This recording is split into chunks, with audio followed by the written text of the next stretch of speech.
नमस्कार। मार्गदर्शन अकादमी YouTube channel पर मैं अनिल मिश्रा आपका फिर से बहुत बहुत स्वागत करता हूं। आप हमारे इस यूट्यूब चैनल के नए व्यूवर्स हैं, कृपया चैनल को सब्सक्राइब कर दें, लाइक कर दें, शेयर कर दें, कमेंट कर दें, घंटी बजा दें, जिससे कि हमारे द्वारा डाली जाने वाली वीडियो की नोटिफिकेशन आपको तत्काल प्राप्त हो सके। देखिए, आज दिनांक 12/10/2020 को जो इंटरव्यू चल रहा है टीजीटी संस्कृत और कला विषय का, उसका वीडियो लेकर हम उपस्थित हुए हैं। आज दोनों पालियों किस प्रकार के प्रश्न पूछे गए, आइए जान लेते हैं। आपका अधिक समय न लेते हुए सीधे तौर पे देखा जाए तो जो प्रश्नों का ट्रेंड है वो पूरी तरीके से चेंज हो चुका है। प्रश्नों की तैयारी आप अच्छे से करके जाएं, क्योंकि आज पहले ही अभ्यर्थी से पूछ लिया गया कि आप कोई एक ऐसा श्लोक सुनाइए जो किसी दुख को व्यक्त करता हो। तो आप करुण रस का कोई श्लोक सुना सकते हैं, जैसे उत्तरम चरितम का ही कोई सुना दीजिए, अनिर्भिन्नो वाला सुना दीजिए, या अभिज्ञान शाकुंतलम का कोई सुना दीजिए। अभिज्ञान शाकुंतलम में विदूषक का क्या नाम है?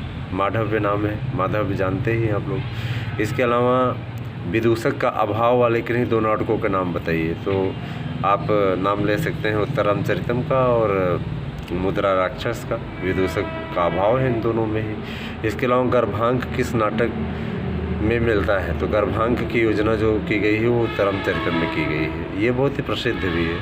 इसके अलावा श्री राम की बहन का क्या नाम था? श्री राम की बहन का नाम शांता था। कारक 7 होते हैं कि 6? ये भी प्रश्न पूछा गया। तो कारक 6 होते हैं। विभक्तियाँ 7 क्यों होती हैं? कारक 6 होते हैं तो विभक्तियाँ 7 क्यों होती हैं? इसका कारण मैंने उस दिन भी स्पष्ट किया हुआ था। आज भी आप अच्छे तरीके से जानते हैं। उस वीडियो को आप पूरी तरीके से देख लें, निश्चित रूप से आपको उत्तर मिल जाएगा। कारक 6 इसलिए होते हैं क्योंकि संप्रदान को कारकों में नहीं गिना जाता। तो जो आपका संबंध है, संबंध को कारकों में नहीं गिना जाता। इसके अलावा संप्रदान कारक की परिभाषा बताइए। तो सम्यक प्रदीयते यदि संप्रदानम, जिसको अच्छी तरीके से दिया जाता है, जो दान देने वाला होता है उसमें ना होकर के जो दान प्राप्त करने वाला होता है उसी की संप्रदान संज्ञा होती है। अगर दान की क्रिया किसी अभद्र कार्य के लिए की जाए तो उसमें कौन सी विभक्ति होती है? तो आपको मालूम है कि द्वितीय विभक्ति हो जाएगी। ठीक है। इसके अलावा भूआ प्रभव, भूआ प्रभव वाला प्रश्न देखिए रिपीट हुआ कि भूआ प्रभव में कौन सा कारक है। तो भूआ प्रभव में आप अच्छी तरीके से जानते हैं कि उसमें अपादान कारक है। इसके अलावा वृक्ष से पत्तों का अलगाव होना और कुत्ते से वृद्ध का डरना, इसमें कौन सी विभक्ति लगेगी? तो निश्चित रूप से ये पंचमी विभक्ति का प्रावधान करता है। इसके अलावा छिपने की क्रिया में जो व्यक्ति जिससे छिपता है उसमें कौन सी विभक्ति लगती, कौन से कारक का प्रयोग होता है ना?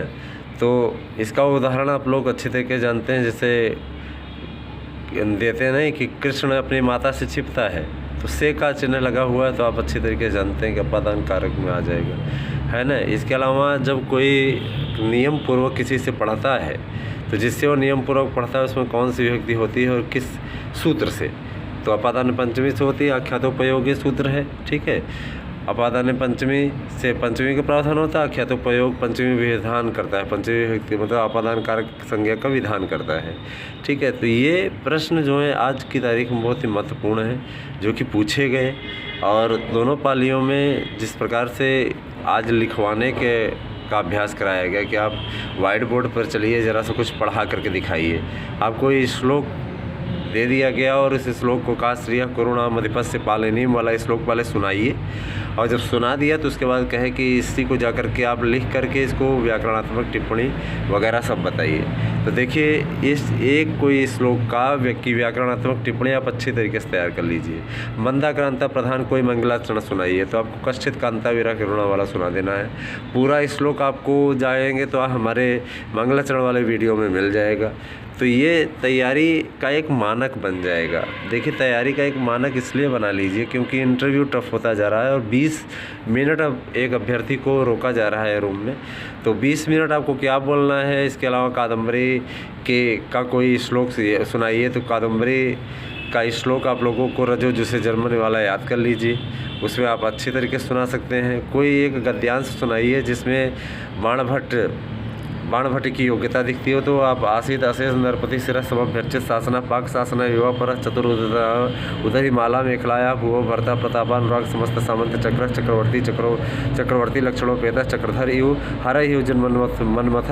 ठीक है, ये वाला सुना दीजिए कथम मुखम का, सबसे अच्छा है, सबसे सुपर, सबसे बढ़िया। इसके अलावा वागर्थाव संप्रत्यो वाला श्लोक सुनाइए। ये क्या दे रहे हैं, रघुवंशम का नहीं बल्कि वागर्थाव्य वाला श्लोक सुनाइए, देखिए याद है कि नहीं।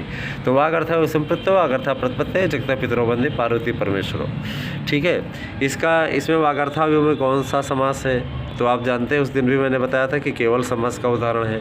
इसके अलावा पूछा गया कि आप ये बताइए ध्रुवम पाए अपादानम में अपादानम का क्या तात्पर्य है।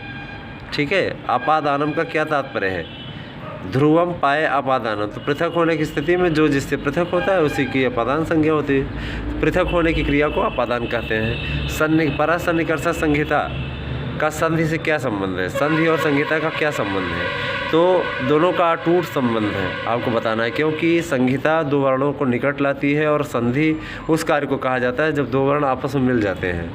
समास पदों का मेल है, वर्णों का मेल क्यों नहीं है, तो आपको बोल देना है कि सर वर्णों के मेल को संधि कहते हैं न कि समास। ठीक है, इसके अलावा कला विषय से जो अभ्यर्थी ड्राइंग बना के ले गए थे उनसे कला देखी गई और उनसे कहा गया कि खजुराहो मंदिर की 4 विशेषताएं बताइए, ताजमहल की विशेषताएं बताइए, शिल्पकारों की कोई 2 विशेषता बताइए कि अच्छे शिल्पकारों की 2 विशेषता बताइए कि अच्छे शिल्पकार किस प्रकार से होना चाहिए। चित्रकारी के लिए अगर आपको कह दिया जाए तो आप सबसे अच्छा चित्रण किसका करना चाहेंगे और क्यों। और अगर आप कला विषय के अध्यापक हैं और आप कक्षा में पढ़ा रहे हैं तो आप बच्चों को सबसे पहले कौन सा चित्र बना करके सिखाना पसंद करेंगे और क्यों, उसका कारण भी पूछा जा रहा है। ठीक है, तो ये प्रश्न आज की तारीख में कला और संस्कृत विषय से पूछे गए।